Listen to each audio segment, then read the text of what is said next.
That's my Last Dutchess painted on the wall, looking as if she were alive I call. That piece a wonder now Fra Pandolf's hands worked busily a day, and there she stands. Wilt please you sit and look at her, I said, Fra Pandolf by design, for never read. Strangers like you that passed countenance the depth and passion of its earnest glance, but to myself they turned, since none puts by the curtain I have drawn for you but I. And seemed they would ask me if they durst, how such a glass came there, so not the first. Are you to turn and ask thus, sir? 'Twas not her husband's presence only called that spot of joy into the Duchess's cheek, perhaps. Fra Pandolf chanced to say, her mantle laps over my lady's wrist too much, or paint must never hope to reproduce the faint half flush that dies along her throat.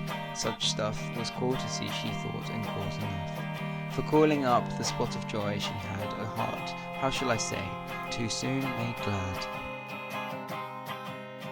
Too easily impressed, she liked whate'er she looked on, and her looks went everywhere.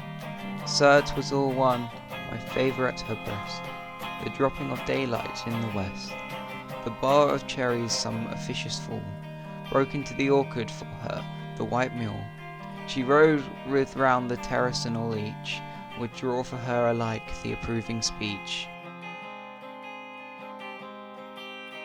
Or blush, at least, she thanked men, good, but thanked somehow, I know not how, as if she ranked my gift of a 900 years old name with anybody's gift who'd stoop to blame this sort of trifling, even had you skill in speech, which I have not, to make your will quite clear to such an one, and say, just this or that in you disgusts me, here you miss.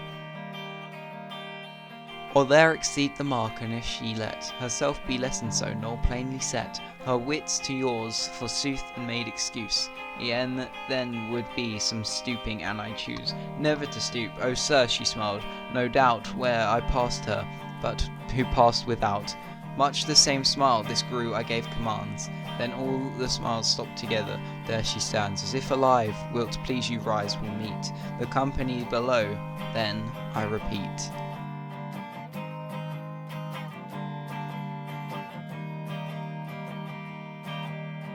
The Count your master's known munificence, in ample warrant that no pretence of mine for dowry will be disallowed, though his fair daughter's self as I avowed.